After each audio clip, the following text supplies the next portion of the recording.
नमस्कार, स्वागत है आप सभी का लक्ष्य के top 10 daily current affair series में। आज 11 जून है और आज भी हम रोज की तरह ही 10 सबसे महत्वपूर्ण प्रश्नों पर चर्चा करेंगे। इससे पहले हम पहले प्रश्न पर चलें। कल के वीडियो के अंत में पूछे गए प्रश्न का उत्तर देख लेते हैं। प्रश्न कुछ इस प्रकार था कि देविका नदी परियोजना का संबंध किस राज्य या केंद्र शासित प्रदेश से है। तो इसका उत्तर होगा जम्मू कश्मीर। जिन लोगों ने भी इसका उत्तर जम्मू एंड कश्मीर दिया है वह बिल्कुल सही है। और रेगुलर इसी प्रकार से वीडियो के अंत में पूछे गए प्रश्न का उत्तर देते रहें, अपना रिवीजन करते रहें साथ में, और वीडियो को पूरा और अंत तक देखें। तो चलते हैं, पहला प्रश्न है आज का हमारा कि ऑपरेशन ब्लू स्टार का सच पुस्तक के लेखक कौन है। ऑपरेशन ब्लू स्टार का सच नामक पुस्तक के लेखक कौन है। गुजराल एल सिंह, कुलदीप सिंह बराड़, सुरेंद्र नारायण या इनमें से कोई नहीं। तो इसका आंसर क्या होगा। इसका आंसर होगा कुलदीप सिंह बराड़। अभी हाल ही में ऑपरेशन ब्लू स्टार की 37वीं वर्षगांठ मनाई गई है और यह देश का अब तक का सबसे बड़ा ऑपरेशन था। यह दावा ऑपरेशन को लीड करने वाले लेफ्टिनेंट जनरल कुलदीप सिंह बराड़ ने अपनी किताब ऑपरेशन ब्लू स्टार का सच में किया है। क्या है था ऑपरेशन ब्लू स्टार। तो भारतीय सेना की तरफ से स्वर्ण मंदिर पर की गई कार्यवाही को ऑपरेशन ब्लू स्टार के नाम से जाना जाता है। जून 1984 की घटना के बाद से हर साल यह 6 जून को ऑपरेशन ब्लू स्टार की वर्षगांठ मनाई जाती है। 5 जून 1984 को अमृतसर में स्वर्ण मंदिर के अंदर छिपे अलगाववादियों को बाहर निकालने के लिए भारतीय सैन्य अभियान को दिया गया एक कोड नाम था ऑपरेशन ब्लू स्टार। ऑपरेशन मुख्य रूप से अमृतसर में अमरिंदर साहिब परिसर पर नियंत्रण करने के लिए किया गया था। सिख चरमपंथी धार्मिक नेता जर्नैल सिंह भिंडरावाले और उनके सशस्त्र अनुयायियों को इस परिसर में बाहर निकालने के लिए भारतीय सेना ने मंदिर परिसर में प्रवेश किया था। इस ऑपरेशन ने खालिस्तानी आतंकवाद को खत्म करने में मदद की। इसके परिणाम स्वरूप भिंडरावाले की मृत्यु भी हुई। ऑपरेशन ब्लू स्टार के कुछ महीनों बाद इंदिरा गांधी की उनके सिख अंगरक्षकों द्वारा हत्या कर दी गई थी, जिसके बाद दिल्ली में गंभीर सिख विरोधी दंगे भी हुए थे। अंतर्राष्ट्रीय सुरक्षा गार्ड एनएसजी का जो निर्माण है एक आतंकवादी रोधी इकाई के रूप में हुआ, जो औपचारिक रूप से 1986 में संसद के एक अधिनियम राष्ट्रीय सुरक्षा गार्ड अधिनियम 1986 द्वारा अस्तित्व में आया। इसका मुख्यालय मानेसर गुरुग्राम में स्थित है। आंतरिक अशांति के खिलाफ राज्यों की रक्षा के लिए आतंकवादी गतिविधियों का मुकाबला करने को ऑपरेशन ब्लू स्टार, अक्षरधाम मंदिर हमले और पूर्व प्रधानमंत्री इंदिरा गांधी की हत्या के बाद इस तरह के बल को अपनाने पर विचार किया गया था। यह चित्र है ऑपरेशन ब्लू स्टार के बाद हुई क्षति का। तो चलते हैं वीडियो के अगले और एक और महत्वपूर्ण प्रश्न पर कि विश्व ट्यूमर दिवस कब मनाया जाता है। तो ऑप्शन है 4 जून, 6 जून, 8 जून या 10 जून। तो इसका आंसर क्या होगा 8 जून। तो हाल ही में 8 जून को विश्व ट्यूमर दिवस मनाया गया और इस घातक स्थिति के बारे में जागरूकता फैलाने और इसका शीघ्र निदान सुनिश्चित करने के लिए पहली बार इसे वर्ष 2000 में जर्मन ब्रेन ट्यूमर एसोसिएशन द्वारा इसकी शुरुआत की गई थी। इस दिन को ब्रेन ट्यूमर के रोगियों और उनके परिवारों को सम्मान के रूप में विश्व स्तर पर अपनाया जाता है। ब्रेन ट्यूमर क्या है। ब्रेन ट्यूमर एक विकार है जिसमें मस्तिष्क की कोशिकाएं असामान्य रूप से बढ़ती हैं। ये ट्यूमर या तो घातक हो सकता है या यह गैर कैंसर युक्त हो सकता है। इसके साथ ही यह आपके मस्तिष्क में किसी भी हिस्से जैसे झिल्लियों, कपाल नसों, पिट्यूटरी ग्लैंड यानी कि पिट्यूटरी ग्रंथि में उत्पन्न हो सकता है। 20 से 40 वर्ष के लोगों को ज़्यादातर नॉन कैंसर और 50 वर्ष से अधिक उम्र के लोगों को कैंसर वाले ट्यूमर होने की संभावना बनी रहती है। नॉन कैंसर ट्यूमर के बढ़ने की स्पीड कैंसर वाले ट्यूमर की तुलना में धीमी होती है। तो वर्ल्ड ब्रेन ट्यूमर डे कब मनाया जाता है। 8 जून को मनाया जाता है प्रतिवर्ष। तो चलते हैं वीडियो के अगले और एक और महत्वपूर्ण प्रश्न पर कि हाल ही में भारत और किस देश के मध्य कारपेट अभ्यास शुरू हुआ। जापान, इंडोनेशिया, थाईलैंड या रूस। तो इसका आंसर क्या होगा। इसका आंसर होगा थाईलैंड। भारत और थाईलैंड ने दो देशों के बीच समुद्री संबंधों को मजबूत करने और अंतर्राष्ट्रीय व्यापार के लिए हिंद महासागर को सुरक्षित रखने के उद्देश्य से समन्वित गश्ती यानी कि कोऑर्डिनेटेड पेट्रोल्स, जिसे शॉर्ट में कारपेट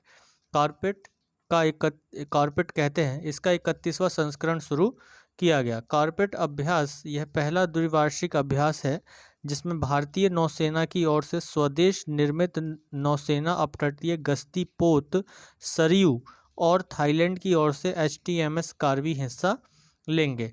इसके अलावा दोनों नौसेनाओं के डॉर्नियर मैरीटाइम पेट्रोल विमान भी इसमें हिस्सा लेंगे। इसके साथ ही अगर देखें तो सागर विजन क्या है, तो सागर यानी कि security and growth for all in the region vision के तहत भारतीय नौसेना हिंद महासागर में देशों के साथ द्विपक्षीय और बहुपक्षीय अभ्यास और संयुक्त अनन्य आर्थिक क्षेत्र निगरानी और मानवीय सहायता और आपदा राहत ऑपरेशन और आर्थिक क्षेत्र निगरानी के माध्यम से सक्रिय रूप से संलग्न रही है। तो इसी के साथ ही चलते हैं वीडियो के अगले और एक और महत्वपूर्ण प्रश्न पर कि हाल ही में किस संस्था ने ब्लैक कार्बन रिपोर्ट जारी की है। संयुक्त राष्ट्र पर्यावरण कार्यक्रम, IUCN, विश्व बैंक या इनमें से कोई नहीं। तो इसका आंसर क्या होगा, इसका आंसर होगा विश्व बैंक। तो हाल ही में विश्व बैंक ने अपने एक रिपोर्ट में कहा कि ब्लैक कार्बन पर मजबूत नीतियां ग्लेशियर के पिघलने में तेजी से कटौती कर रही हैं। हाल ही में विश्व बैंक ने अपने एक अहम अध्ययन में कहा कि ब्लैक कार्बन बढ़ने से संवेदनशील हिमालयी श्रृंखला में हिमनद यानी कि ग्लेशियर और बर्फ तेजी से पिघल रहे हैं। साथ ही तापमान भी बदल रहा है तथा बारिश की प्रवृत्ति भी बदल रही है। विश्व बैंक की इस शोध रिपोर्ट का शीर्षक हिमालय के ग्लेशियर, जलवायु परिवर्तन, ब्लैक कार्बन और क्षेत्रीय लचीलापन रहा है। इसके साथ ही देखें तो मानव गतिविधि द्वारा उत्पादित ब्लैक कार्बन हिमालयी क्षेत्र में ग्लेशियर और बर्फ के पिघलने की गति को तेज करता है। विश्व बैंक की शोध में हिमालय, काराकोरम और हिंदुकुश पर्वत श्रृंखलाओं को शामिल किया गया है जहां पर ब्लैक कार्बन का प्रभाव देखा जा रहा है। इन पर्वत श्रृंखलाओं में हिमनदों के पिघलने की गति विश्व के औसत हिम क्षेत्रों की तुलना में काफ़ी अधिक रही है। ब्लैक कार्बन क्या है, तो ये ब्लैक कार्बन जीवाश्म ईंधन और अन्य जैव ईंधनों के अपूर्ण दहन की वजह से उत्सर्जित कणिकीय पदार्थ है जो वायुमंडल का ताप बढ़ाते हैं। यह दक्षिण एशिया के अंदर और बाहर मानवीय गतिविधियों से पैदा होता है। यह हवा में मौजूद कणों का बड़ा हिस्सा है जो जलवायु परिवर्तन को प्रत्यक्ष या अप्रत्यक्ष रूप से प्रभावित करता है। कार्बन डाइऑक्साइड के बाद ग्लोबल वार्मिंग में योगदान करने वाला दूसरा सबसे महत्वपूर्ण प्रदूषक ब्लैक कार्बन ही है। तो इसी के साथ ही चलते हैं वीडियो के अगले और एक और महत्वपूर्ण प्रश्न पर कि India wind energy market outlook हाल ही में किसने जारी किया। नीति आयोग, वैश्विक पवन ऊर्जा परिषद, अंतर्राष्ट्रीय ऊर्जा संगठन या इनमें से कोई नहीं। तो इसका आंसर क्या होगा, वैश्विक पवन ऊर्जा परिषद। हाल ही में ग्लोबल एनर्जी विंड काउंसिल यानी कि वैश्विक पवन ऊर्जा परिषद ने India wind energy market outlook जारी किया। इस रिपोर्ट के अनुसार भारत के पास केंद्र और राज्य के बाजारों में 10.3 गीगावाट की पवन ऊर्जा परियोजनाएं निर्माणाधीन हैं। इस रिपोर्ट पर प्रकाश डाला गया है कि भारत 2021 से 25 तक 20 गीगावाट पवन ऊर्जा क्षमता स्थापित करेगा। वैश्विक पवन ऊर्जा परिषद, ग्लोबल विंड एनर्जी काउंसिल क्या है। ग्लोबल विंड एनर्जी काउंसिल की स्थापना 2005 में हुई थी। यह अंतर्राष्ट्रीय स्तर पर संपूर्ण पवन ऊर्जा क्षेत्र के लिए विश्वसनीय और प्रतिनिधि मंच प्रदान करता है। इसका मिशन यह सुनिश्चित करना है कि पवन ऊर्जा दुनिया में अग्रणी ऊर्जा स्रोतों के रूप में स्थापित हो, जिससे कई पर्यावरणीय और आर्थिक लाभ मिलते हैं। इसके साथ ही हम देखते हैं कि भारत की दुनिया भर में चौथी सबसे बड़ी स्थापित पवन ऊर्जा क्षमता है। तो इसी के साथ ही चलते हैं वीडियो के अगले महत्वपूर्ण प्रश्न पर कि हाल ही में किस संगठन ने खाद्य जनित रोगों के लिए हैंडबुक जारी किया है। विश्व स्वास्थ्य संगठन, यूनेस्को, IMF या इनमें से कोई नहीं। तो इसका आंसर क्या होगा, विश्व स्वास्थ्य संगठन यानी WHO। विश्व स्वास्थ्य संगठन ने खाद्य जनित रोगों के बोझ का आकलन करने और डेटा अंतराल का पता लगाने के लिए एक पुस्तिका जारी की जो स्वास्थ्य बुनियादी ढांचे को मजबूत करने में मदद करेगी। WHO की रिपोर्ट के अनुसार अफ्रीकी और दक्षिण पूर्व एशिया क्षेत्रों में खाद्य जनित बीमारियों का सबसे बड़ा बोझ है। विश्व स्वास्थ्य संगठन के विषय में देखें तो विश्व स्वास्थ्य संगठन स्वास्थ्य क्षेत्र के लिए संयुक्त राष्ट्र की विशेष एजेंसी है। विश्व स्वास्थ्य संगठन जिसकी स्थापना 1948 में की गई थी। इसका मुख्यालय जिनेवा, स्विट्जरलैंड में स्थित है। इसी के साथ ही अगर हम देखें तो वर्तमान में 194 देश विश्व स्वास्थ्य संगठन के सदस्य हैं। 150 देशों में इसके कार्यालय होने के साथ साथ इसके 6 क्षेत्रीय कार्यालय भी हैं। तो यह एक अंतर सरकारी संगठन है तथा सामान्यतः अपने सदस्य राष्ट्रों के स्वास्थ्य मंत्रालयों के सहयोग से यह कार्य करता है। WHO ने 7 अप्रैल 1948 से कार्य करना आरंभ किया, अतः वर्तमान में 7 अप्रैल को प्रतिवर्ष विश्व स्वास्थ्य दिवस मनाया जाता है। भारत 12 जनवरी 1948 को WHO का सदस्य देश बना। WHO का दक्षिण पूर्व एशिया का क्षेत्रीय कार्यालय नई दिल्ली में स्थित है। तो इसी के साथ ही चलते हैं वीडियो के अगले और एक और महत्वपूर्ण प्रश्न पर कि निम्नलिखित में से कौन सी योजना एक खाद्य सुरक्षा योजना है जिसे केंद्र सरकार द्वारा आत्मनिर्भर भारत पैकेज के एक भाग के रूप में लॉन्च किया गया। प्रधानमंत्री गरीब कल्याण योजना, प्रधानमंत्री गरीब कल्याण अन्न योजना, प्रधानमंत्री जनधन योजना या प्रधानमंत्री जन औषधि योजना। तो इसका उत्तर क्या होगा? प्रधानमंत्री गरीब कल्याण अन्न योजना। तो भारत सरकार ने आत्मनिर्भर भारत पैकेज के एक भाग के रूप में प्रधानमंत्री गरीब कल्याण अन्न योजना नामक खाद्य सुरक्षा योजना लॉन्च की, जिसका उद्देश्य गरीबों और प्रवासियों को मुफ्त खाद्यान्न उपलब्ध कराना है। हाल ही में प्रधानमंत्री ने घोषणा की है कि इस योजना को दिवाली 2021 तक बढ़ाया जाएगा। इसका मतलब है कि इस योजना के तहत नवंबर तक 80 करोड़ से अधिक लोग इसका लाभ प्राप्त करेंगे। तो प्रधानमंत्री गरीब कल्याण अन्न योजना क्या है? तो यह कोविड-19 महामारी के खिलाफ लड़ाई में प्रधानमंत्री गरीब कल्याण पैकेज का एक हिस्सा है। योजना के तहत 80 करोड़ राशन कार्ड धारकों को कवर किया गया है।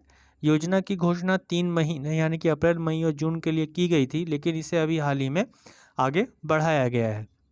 योजना के तहत प्रत्येक व्यक्ति को राष्ट्रीय खाद्य सुरक्षा अधिनियम के तहत प्रदान किए गए 5 किलो अनुदानित अनाज यानी चावल या गेहूं के अलावा 5 किलोग्राम मुफ्त खाद्यान्न प्रदान किया जाएगा। क्षेत्रीय प्राथमिकताओं के अनुसार लाभार्थियों को मुफ्त में 1 किलो दाल भी प्रदान किया जाएगा।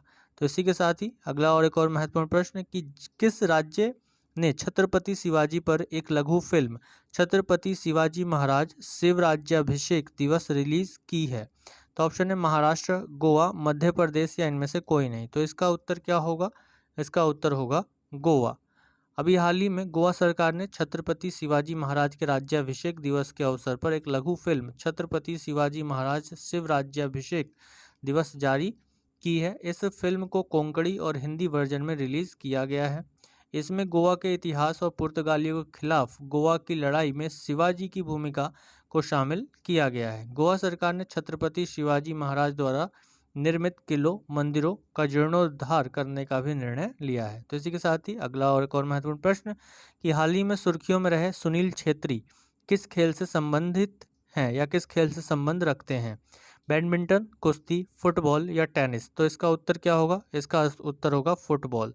भारतीय फुटबॉल स्टार सुनील छेत्री ने अर्जेंटीना के लियोनेल मेसी को पीछे छोड़ दिया है और 74 गोल के साथ दूसरे सबसे अधिक सक्रिय अंतर्राष्ट्रीय गोल करने वाले खिलाड़ी बन गए हैं। सुनील छेत्री अब बार्सिलोना के स्टार मेसी से 2 गोल से आगे हैं।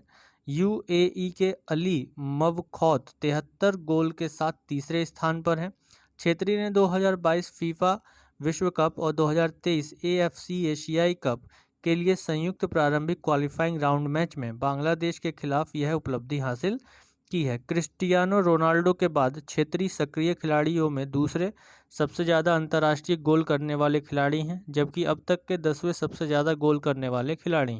तो यहाँ पे क्रिस्टियानो रोनाल्डो को देखा जाए, जो ये पुर्तगाल के खिलाड़ी हैं और फुटबॉल खिलाड़ी हैं और इनके नाम सबसे ज़्यादा गोल का रिकॉर्ड रहा है। तो इसी के साथ ही चलते हैं वीडियो के अगले और एक और महत्वपूर्ण प्रश्न पर, और ये अंतिम प्रश्न है कि व्यान बना 100% वयस्क आबादी का टीकाकरण करने वाला भारत का पहला गांव, यह स्थित है जम्मू कश्मीर में, बिहार में, केरल में या सिक्किम में? तो इसका उत्तर क्या होगा? इसका उत्तर होगा जम्मू कश्मीर में।